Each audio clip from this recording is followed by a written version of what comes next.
Alright, y'all, welcome to the final part of our absolutely broken What If Goku Had Frieza's Potential story. This is it, the conclusion to the most overpowered, depressing, and weirdly philosophical Dragon Ball What If we've ever done. Quick recap before we dive into this insanity. Goku has a power level that broke mathematics itself, accidentally killed Vegeta years ago, has never transformed into Super Saiyan, not even once, and is so strong that gods of destruction are having therapy sessions about him.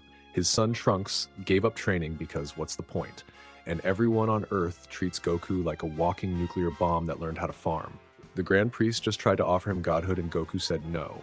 The cosmic hierarchy is in shambles.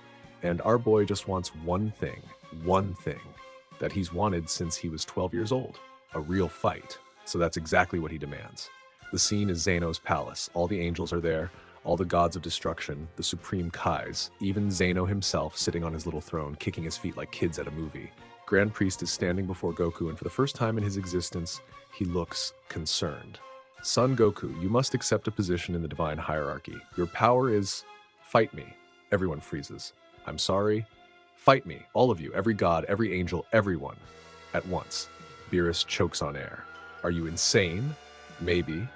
Goku says, and there's something different in his voice. Not excitement, desperation. I've been the strongest thing alive since I was 12. 12. Do you know what that's like? I sneeze wrong and continents crack. I dream too vividly and the planet shakes. I haven't had a real fight in 30 years. Goku, Whis interjects, what you're asking is... I'm not asking. And for the first time, Goku lets his power flow freely. Not attacking, just existing without restraint. The palace doesn't shake, it warps. Reality bends around him like space around a black hole. Several lesser angels immediately teleport away just from proximity. Holy shit, I need y'all to understand what's happening here. Goku's base power, unsuppressed, is so massive that existence itself is having trouble containing it. The Xanos' palace, which exists outside normal space-time, is creaking. Zeno claps. Ooh, big fight, everyone versus Goku, fun. Grand Priest sighs. Lord Zeno, this could destroy. Big fight, Zeno says. And that's that. When the Omni King speaks, everyone listens. They move to a special void. Not the Tournament of Power void, that would break instantly. This is deeper, a place between places where even concepts barely exist. The only thing here is will made manifest. On one side, Goku, alone. Still in his orange gi, still in base form, still having never transformed into Super Saiyan even once in his entire life. On the other side, everyone. 12 angels, including Whis and Vados, 12 gods of destruction, including Beerus and Champa, all supreme Kais. Grand Priest himself. I didn't include Zeno because he isn't a fighter. He's basically a walking universe deleter, not someone who throws hands. I'm not even sure he can fight, but even if I added Zeno anyway, Goku would still run circles around him. The rules are simple. Defeat Goku or Goku defeats everyone. No killings, and I want to watch this again later. Just pure combat. Grand Priest raises his hand. Begin, y'all. What happens next is 30 years of suppressed desire exploding at once. All 12 gods of destruction attack simultaneously. Hakai energy from every direction, each one capable of erasing solar systems. Goku doesn't dodge. He catches the energy, compresses it into a ball, and throws it back. But here's the thing, the angels are already moving. Whis and Vados flank him at speeds beyond speed. Their strikes don't just hit the physical, they attack across dimensions past, present, and future simultaneously. For the first time in decades, Goku has to dodge. Yes, he screams, weaving between attacks that exist in 17 dimensions. More.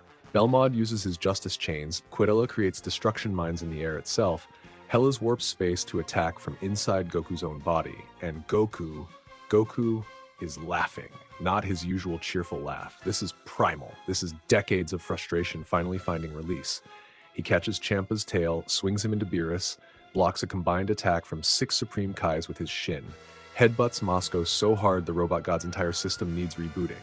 But the angels are different. They're not just strong, they're skilled. Techniques Goku's never seen, never imagined. They attack his energy directly, trying to disperse it rather than overcome it. Martinu creates time loops, forcing Goku to fight the same second 17 times simultaneously. Owamo phases his entire existence 90 degrees from reality, attacking from angles that shouldn't exist. Sour generates gravity so intense that even Goku's impossible density starts to compact, and through it all, Grand Priest orchestrates, not attacking directly but coordinating, finding patterns in Goku's movement, predicting his responses. 10 minutes in, Goku's gi is torn. Torn. When was the last time clothing was damaged on his body? When was the last time he felt impact? Is that all you got? Goku roars and his power spikes. Not a transformation. He still refuses to go Super Saiyan, but just more. More power, more speed, more everything. He grabs Kus and Cognac by their necks, smashes them together, fires a Kamehameha that Whis has to actually strain to deflect. Instant transmissions so fast he appears to be in 12 places at once, fighting every angel simultaneously. 20 minutes in, and here's where it gets interesting. The angels and gods start working together, like actually coordinating beyond anything they've ever done. Beerus and Champa put aside their rivalry, combining their destruction energy. The Supreme Kais link their creation power to stabilize reality while the angels attack. Grand Priest stops coordinating and enters the fight directly. And Grand Priest, y'all, Grand Priest is different. His strikes don't just hit Goku, they hit the concept of Goku. Each punch targets not his body, but his existence, trying to unweave him from reality itself. For the first time since he was 5 years old, Goku bleeds. It's just a drop, a single drop of blood from his nose, but everyone stops. "Don't you dare stop now," Goku whispers, wiping the blood with a shaking hand. Not from fear, from joy. This is what I wanted. This is what I needed. The fight continues, but now it's different. Goku isn't just fighting, he's trying, actually putting in effort. His muscles strain. Sweat appears on his brow. His breathing becomes audible. The angels press their advantage. Whis and Vados create a temporal prison, locking Goku between 13 different timeline versions of their attacks. The gods of destruction pool their energy into Beerus, who goes beyond 100%, something that should be impossible. And then, in a moment that makes zero sense but is absolutely perfect, Goku does something he's never done before. He struggles. Real, genuine struggle. Not holding back to avoid killing someone, not pretending to make others feel better, actual, legitimate difficulty. His knee buckles under a combined strike from 8 angels. Grand Priest's conceptual attacks start to take hold, making Goku's power flicker. For one beautiful, terrible moment, it looks like he might lose, and Goku has never been happier. But here's the thing about Frieza's potential. Struggle makes it stronger. Difficulty multiplies it. And Goku hasn't struggled in 30 years. All that accumulated potential, all those decades of easy growth, suddenly have something to push against. And the multiplication is insane. Goku's power doesn't just increase, it explodes. The void itself, a place that shouldn't be able to break, cracks. The angels are pushed back by pure pressure. Several gods of destruction pass out just from proximity. But Goku doesn't end it instantly. He savors it.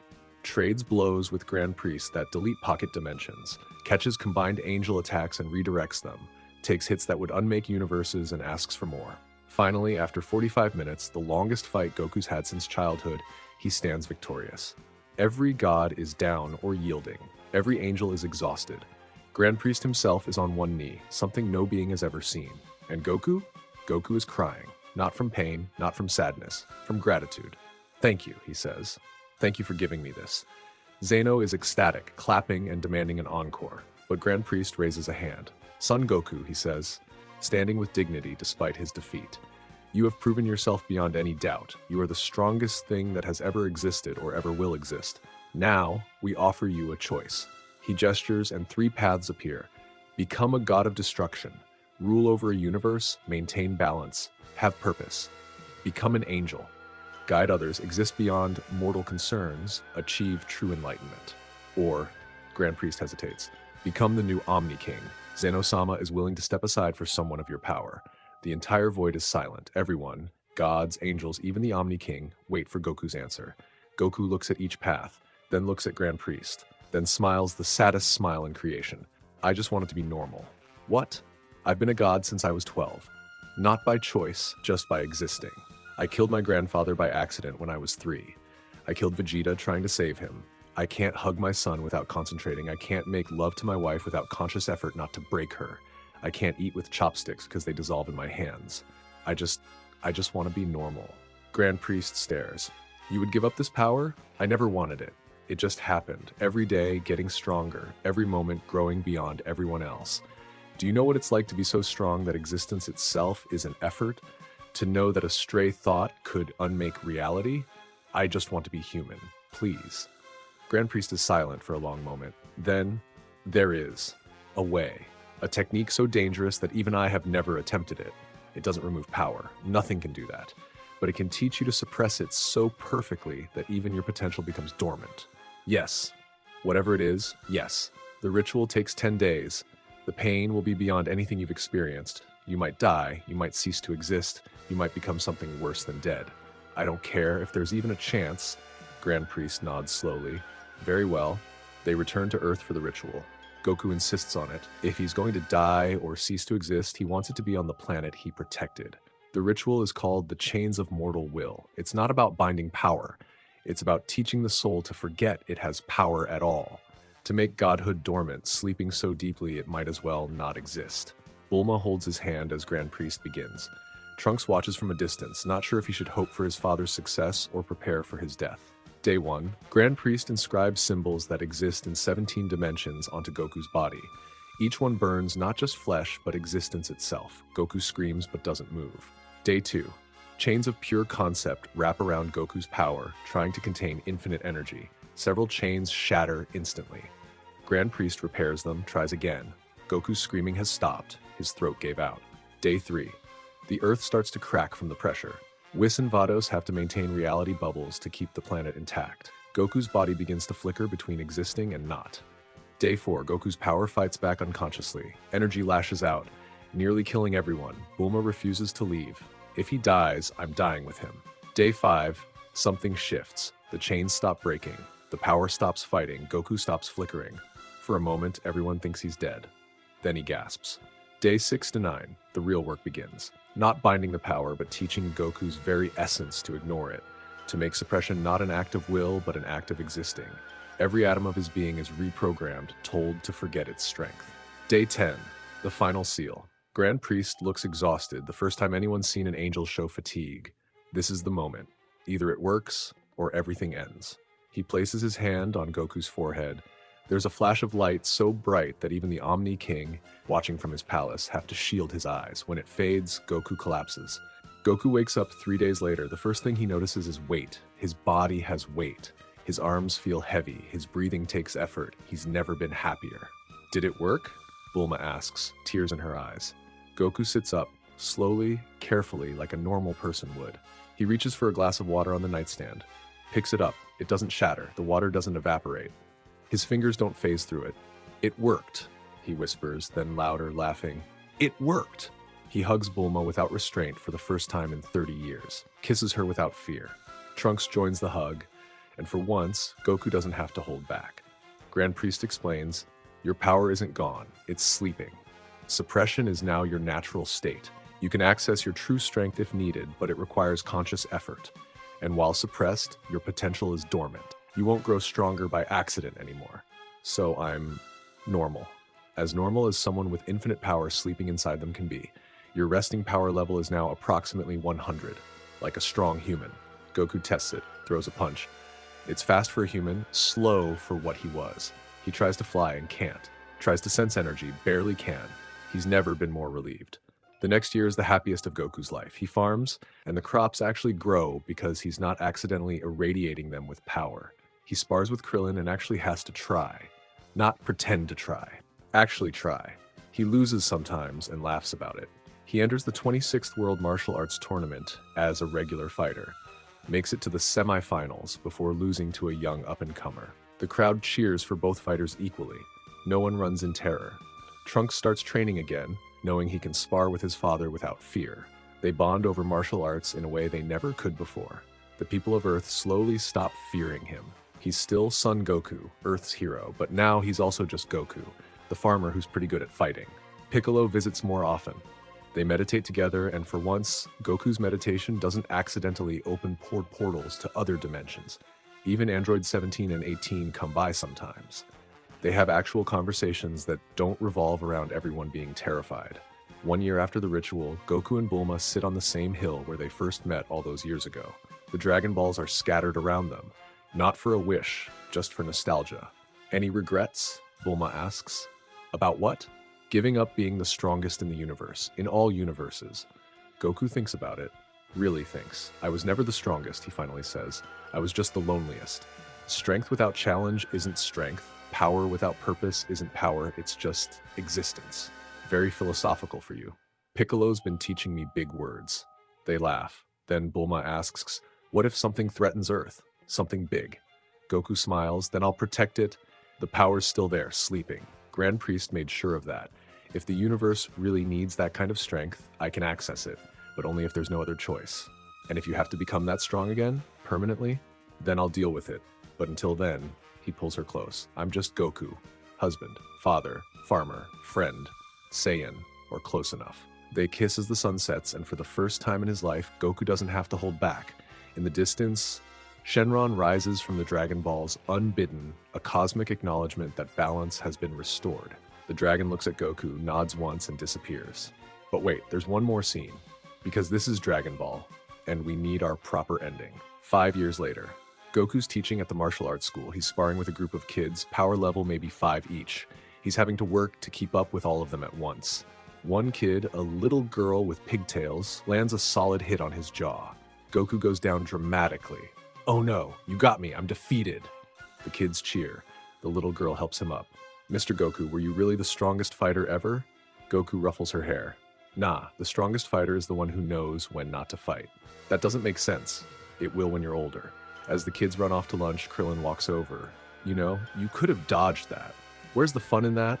They watch the kids playing, and Krillin asks the question he's wanted to ask for years. Do you miss it? The power? Goku considers. Sometimes, when I see a mountain and remember I could have moved it. When I look at the stars and know I could have flown to them.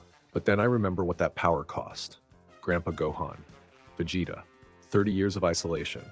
And I think this is better. Even though you're just human now? Because I'm just like a human now. Humans get to struggle. Humans get to grow. Humans get to connect with others. I spent 30 years as a god. Now I get to spend the rest of my life as a man. That's not a downgrade. That's freedom. By human, I mean his strength is comparable to a human. But he is still a Saiyan. And there it is, y'all. The complete story of what happens when you give Goku Frieza's potential. He becomes everything and nothing at the same time. The strongest being in existence who just wanted to be normal. The moral? With great power comes great loneliness. But more than that, strength without struggle isn't strength at all. It's a prison. The ability to do everything means nothing if there's no challenge in doing it. Goku achieved what every fighter dreams of, absolute power, and learned what every god knows. Absolute power is absolutely meaningless without someone to share it with. In the end, he chose love over strength, humanity over godhood, connection over power. And that choice, that voluntary weakness, made him stronger than infinite power ever could. Because true strength isn't about what you can do, it's about choosing what not to do. It's about knowing that you could unmake reality with a thought, and choosing instead to plant radishes and teach children how to throw a proper punch. That's Son Goku. Not the strongest there is, not the strongest there was, not the strongest there ever will be. Just Goku. And that's enough. All right, everybody, that's it. That's the complete What If Goku Had Frieza's Potential story. 4 parts, from accidentally killing Grandpa Gohan as a toddler to choosing humanity over godhood in his 40s. What did y'all think? Did the Tournament of Gods deliver? Was the ritual too convenient? Should Goku have chosen to become Omni King? Let me know in the comments. This whole what if was an exploration of the idea that being too strong is its own weakness. That power without purpose is meaningless. That connection matters more than strength. And that sometimes the bravest thing you can do is choose to be vulnerable. Thank you all for coming on this absolutely insane journey with me. From power levels in the septillions to Goku learning to be a normal farmer, it's been wild. If you enjoyed this what if, hit that like button, subscribe for more Dragon Ball content, and remember, no matter how strong you get, you're only as powerful as the connections you make with others. Until next time, train hard, but not too hard. You don't want to end up accidentally killing everyone you love with your pinky finger. Peace out, Dragon Ball family.